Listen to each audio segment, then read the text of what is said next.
Shalom teman-teman yang dikasihi oleh Tuhan kita Yesus Kristus. Jumpa lagi bersama saya di channel DN News. Saya ucapkan terima kasih kepada teman-teman semua yang sudah support channel ini dengan cara like, komen, dan subscribe. Kiranya Tuhan Yesus terus memberkati teman-teman dalam pekerjaan, pelayanan, dan apapun yang teman-teman kerjakan. Kiranya Tuhan Yesus selalu memberkati. Teman-teman yang dikasihi oleh Tuhan kita Yesus Kristus, dalam video kali ini kita akan menyaksikan kesaksian dari seorang murtadin yang merupakan staf dari Gubernur Jawa Barat, yaitu Kang Deddy Mulyadi. Dia menceritakan kepada Kang Deddy ketika dia masuk Kristen dan percaya kepada Kristus sebagai Tuhan dan Juru Selamatnya. Dan bagaimana cerita selengkapnya ketika Kang Deddy mewawancarai dia, dan mari kita saksikan video berikut ini. Saya berharap teman-teman bisa menonton video ini sampai selesai, sehingga teman-teman juga boleh mendapatkan poin, wawasan, dan juga pencerahan dalam kehidupan teman-teman. Dan mari kita saksikan bersama video berikut ini. Tuhan Yesus memberkati.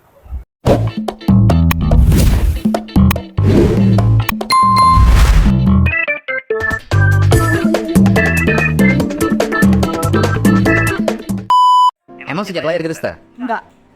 Lahirnya masih Akhirnya beragama Islam, KTP, kamu teh.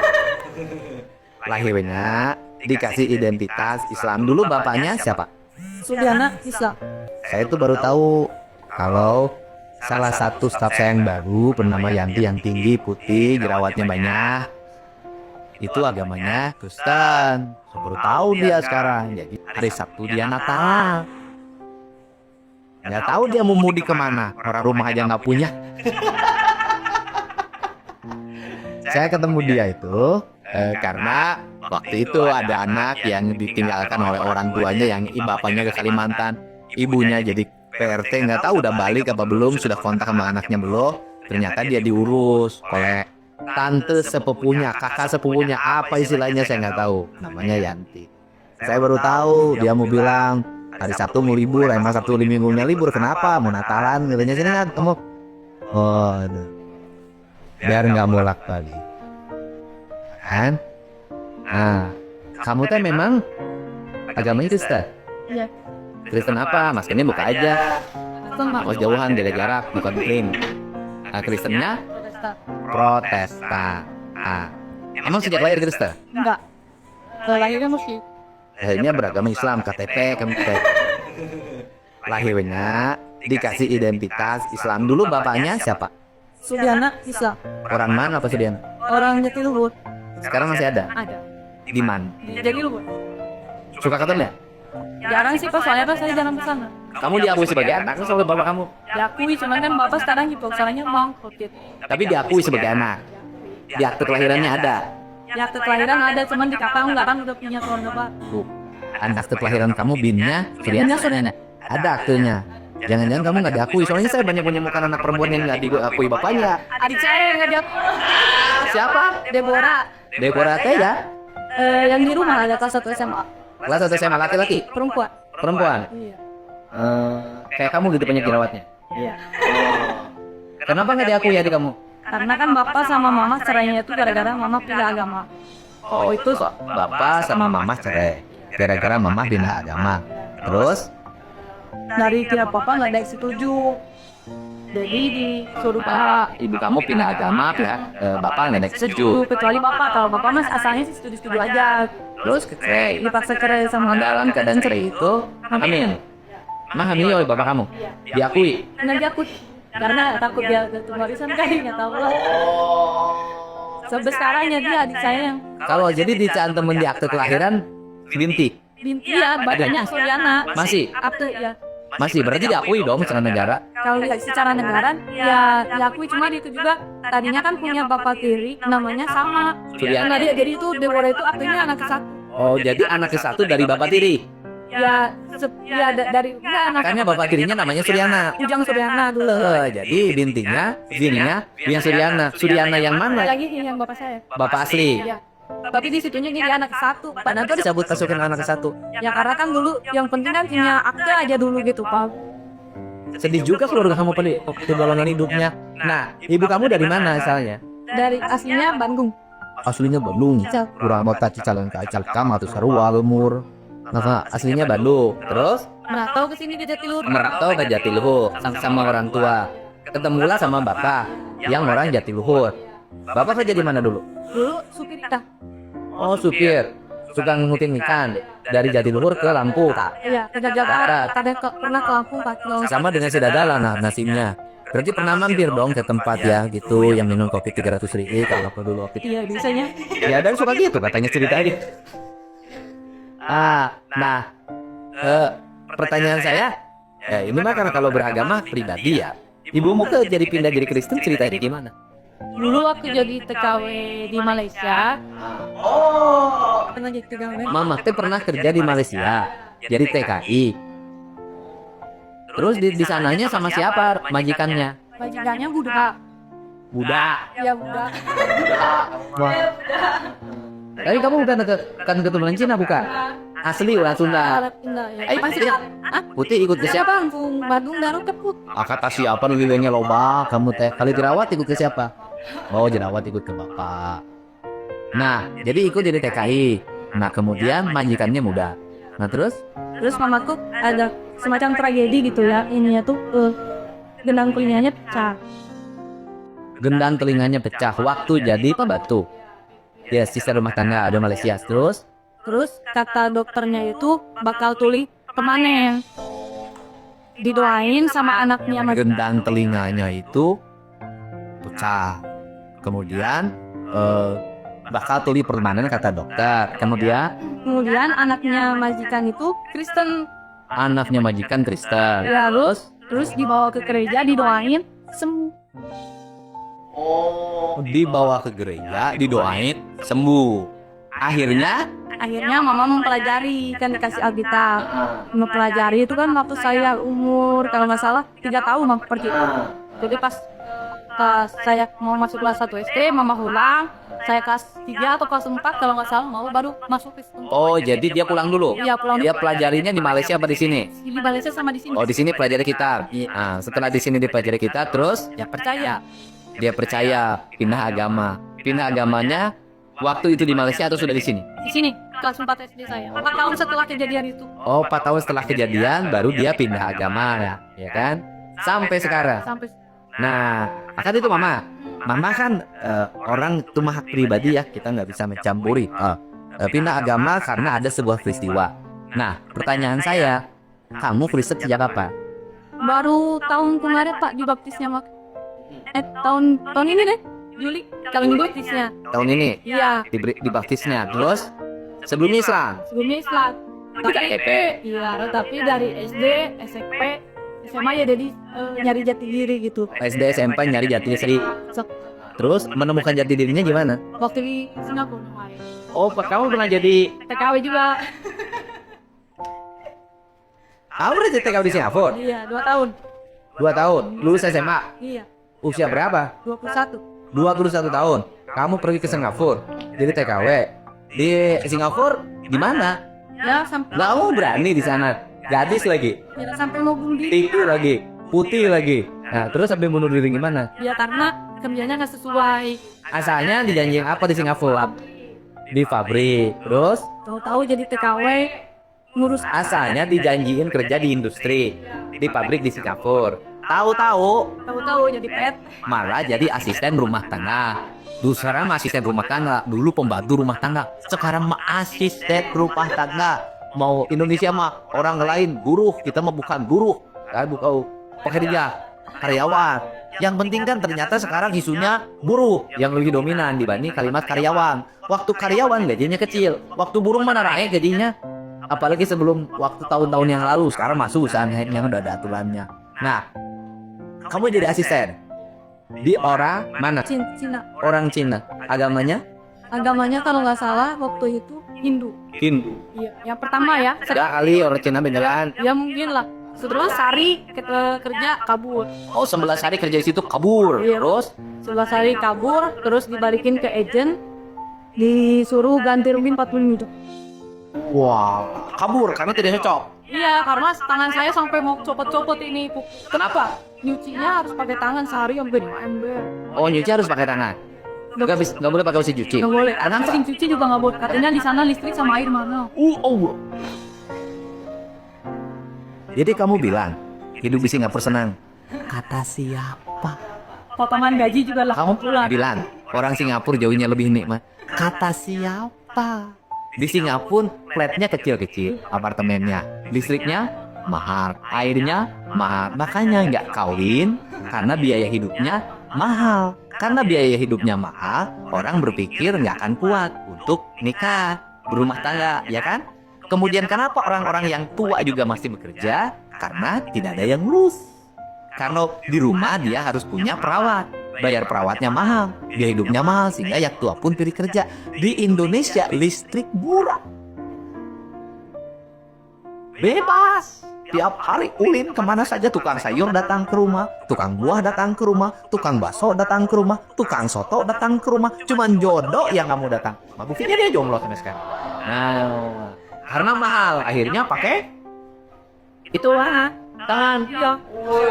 Mandi ya segala pokoknya. Oh, jadi akhirnya pakai cuci tangan sendiri sampai hampir copot kukunya. Iya, tidur di bawah meja makan. Kenapa dari kamar? Nggak dikasih kamar. Nanti malam jam 1 atau jam 2 majikan pada minum bir di atas meja makan. Kamu tidur di bawahnya. Yang pertama kali saya kabur. Majikan minum bir jam 2 malam di atas meja. Kamu pembantu di kolong meja, tidur di situ. Kayak budak dong. Tidur jam 1 malam, bangun jam 5 pagi. Artinya majikan lagi minum bir kamu nggak dengar karena capek. Iya, maksudnya denger jadi takutnya kan kebanyakan kan ada cerita-cerita gimana gitu, takut apa ya? Ya, jadi ketakutan sendiri. Ketakutan diri. Ngerti gitu bahasanya? Ya, emang enggak. Lama-lama ngerti. Nah, dia suka ngomongin apa kalau lagi minum bir kamu di kolong?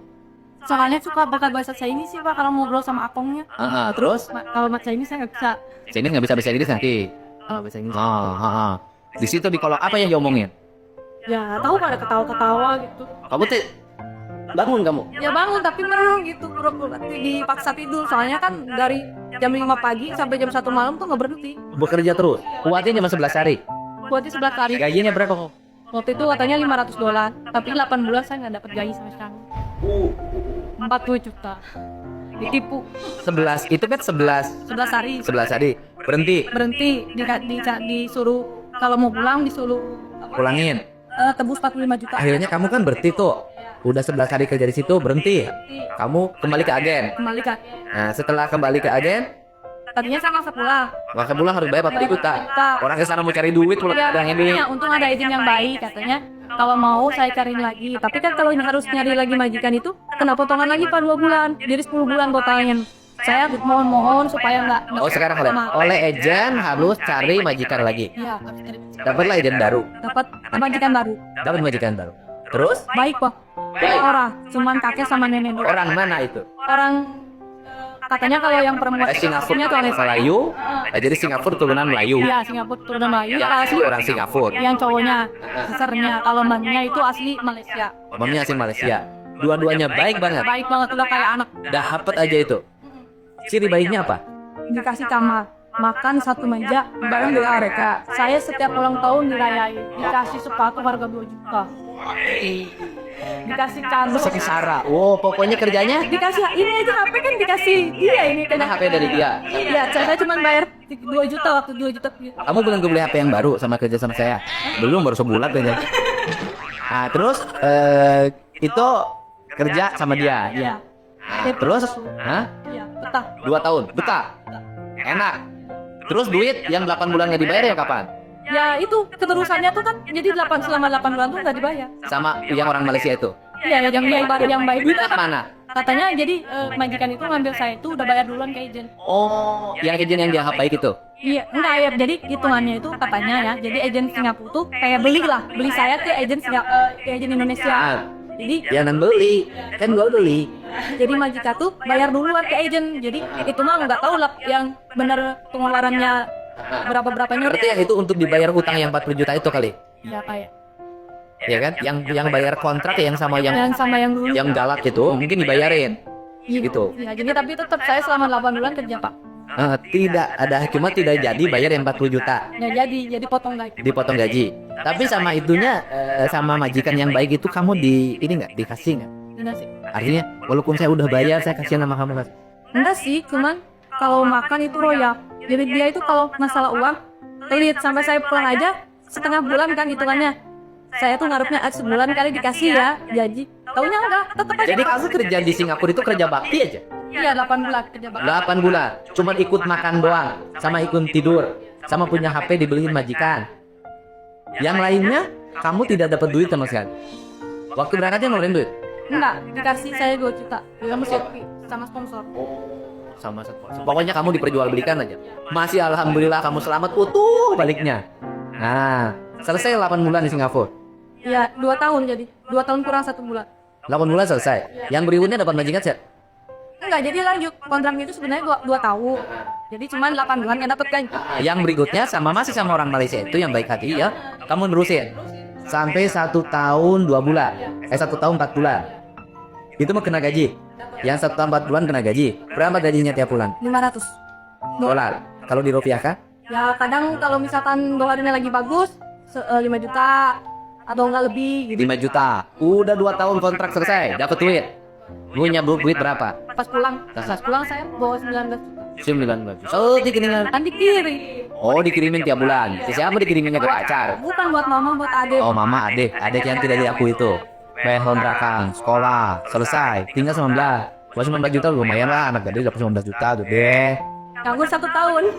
Terus kemudian di sini nganggur setahun. Iya, kerja lagi tuh Januari tahun 2020 di kapal api. Bukan yang masuk Kristen itu? Yang masuk Kristen itu waktu Kemarin pas bulan kan? Waktu pulang dari Singapura belum masuk Kristen. belum, Waktu kerja di orang Malaysia belum masuk Kristen. tapi suka ikut gereja, suka doa. Nah, kemudian ikutlah pulang di sini belum jadi Kristen. Belum, sih KTP belum. Cara KTP belum. Terus Ya terus pas bulan Juli itu pas saya kerja nih. kerja dulu kerja sini. Nganggur setahun, duitnya habis. Habis itu kerja lagi. Kerja lagi Jadi jadi di kapal api di Kerawang. Terus kerja di kapal api di Kerawang terus sampai di bulan November akhir tahun ini, tahun kemarin 2020. sampai bulan November akhir 2020 kerja di situ. Gajinya 5 juta. 4.500.000. Iya, 5 juta per 600. Bagian apa? Bagian reject. Reject. Ya. Reject itu bagian apa sih? Jadi ngebukain lagi kopi-kopi yang reject. Oh, kopi-kopi yang BS. Yang B. Dibukain lagi. Di gimana ya? Jadi pisahin nanti dimasukin lagi.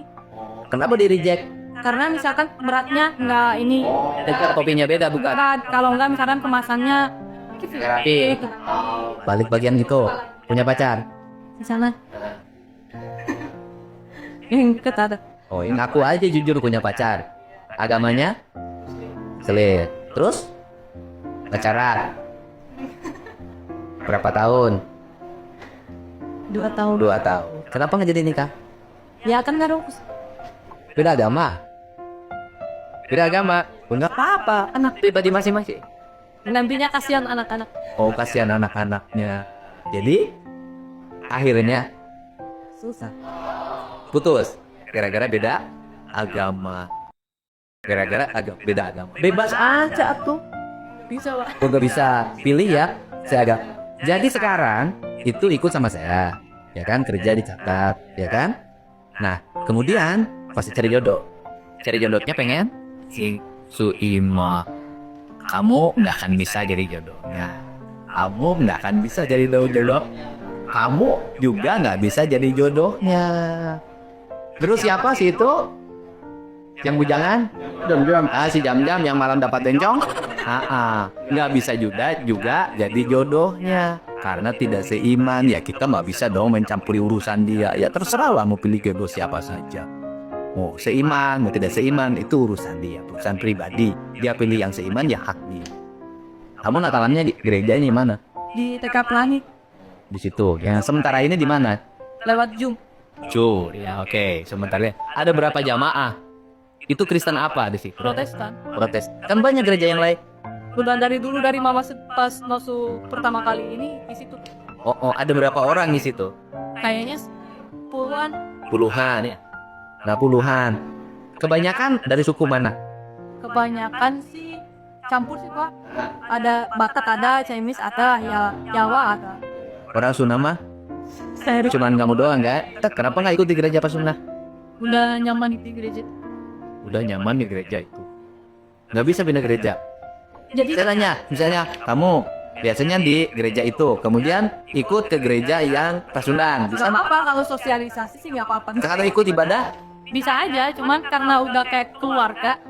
Jadi di situ kan sistemnya kayak keluarga. oh jadi yang Protestan ini satu ikatan kekeluargaan. Oh itu. Jadi kalau kamu nggak ada kerjaan, bisa minta dong sama yang lain. Kemarin kan waktu di kapal aktif yang masukin orang ini. Oh, yang masukin orang gereja. Kalau ikut sama saya, nggak ada yang masukin. Ya kan? Karena ini lagi ngurus anak-anak yang ditinggalkan oleh orang tuanya dan kerjanya juga bagus dia. Kerjanya bagus. Gitu, kerjanya bagus. Nah terus ke gerejanya berapa? Pagi kalau minggu Kena kalau malam Natalan dari jam berapa sampai jam berapa? dari biasanya jam 6 sampai jam 8 balik kelas. Jam 6 sampai jam 8. Terus pulang. Terus besok lagi gereja jam berapa? Kalau hari Minggu jam 9 sampai jam. Enggak kan Natalannya tanggal hari Sabtu. Iya. Kamu ke gereja juga? Iya, Natalan. minggunya. Hari Sabtunya. Oh, hari Sabtunya Pas hari tanggal 25-nya. nggak ada acara Pak kalau di gereja ini. Kemarin kan di Unggul kemarin Kabarnya. tanggal 22. Oh, jadi yang acara untuk tanggal 25 ditanya tanggal 22. Sudah selesai. Iya, karena kan kebanyakan tanggal 25 itu ngerayain inti sama keluarga. Oh, jadi tanggal 25 itu merayakan di rumahnya masing-masing. Kamu ngerayain di rumah kamu nanti. Ya pengennya nih. Di kontrakannya dirayain. Oh. Nanti dipasangin pohon Natal. Nggak boleh Pak. Bakal beli. Minta sama dia. Nah. Ya jelaskan akan ngerayain, ya kan? Ya pasti dari saya pun ada tunjangan hari rayanya. Kamu kan dapat tunjangan hari raya loh. Nah, itu pun kalau saya ingat. Ini dapat tunjangan hari raya loh. Oke. Ya yang resta pun dapat tunjangan hari raya pasti ada. Tenang aja, selesai ini ada. Jadi kita nih, saya dan teman-teman Kang Didi Mulyadi channel ucapin selamat. Semoga kamu bahagia bersama keluarga, dekat dengan Tuhannya, dan dapat jodoh. Berharapnya saya mendilang aminnya kenceng banget. Asal jomblo. Ya, oke. Ya, itulah kehidupan dan sikap kita itu adalah sikap saling menghormati. Kita boleh dong berbeda keyakinan, tetapi kita ini satu bangsa. Apalagi dia supunya Sunda ngomongnya Sunda, sepuh Sunda. Dan dia tiap pagi selalu jam 4:30 udah ngingetin saya jadwalnya ini nih. Bagus, dia bangun subuh walaupun tidak sholat subuh. Oke, baik teman-teman, demikian kesaksian yang baru saja kita saksikan bersama, bagaimana ia menceritakan perjalanan hidupnya dari waktu ke waktu sampai ia percaya kepada Kristus sebagai Tuhan dan Juru Selamatnya. Dan kita juga belajar dari seorang pemimpin, yaitu Kang Didi Mulyadi, sekalipun salah satu stafnya berpindah keyakinan, tetapi beliau mengatakan bahwa kita harus saling menghargai, saling menghormati apapun yang menjadi pilihan. Dan melalui kesaksian ini boleh terus memberkati kita. Dan ada satu pesan firman Tuhan yang saya akan bagikan kepada teman-teman, yaitu dalam 1 Yohanes pasal 5 ayatnya yang ke-11 dan 12. Demikian firman Tuhan. Dan inilah kesaksian itu, Allah telah mengaruniakan hidup yang kekal kepada kita, dan hidup itu ada di dalam anaknya. Barang siapa memiliki Kristus, ia memiliki hidup. Barang siapa tidak memiliki Kristus, ia tidak memiliki hidup. Dalam firman Tuhan ini kita belajar bahwa ketika kita percaya kepada Kristus, maka kita memiliki jaminan kehidupan, keselamatan. Tetapi ketika kita tidak memiliki Kristus atau kita tidak percaya kepada Kristus, maka kita tidak akan memiliki hidup atau kita tidak mendapatkan keselamatan. Maka oleh sebab itu, jangan keraskan hatimu, marilah percaya kepada Kristus, karena Dia adalah juru selamat yang menyelamatkan kita. Kiranya Tuhan Yesus memberkati.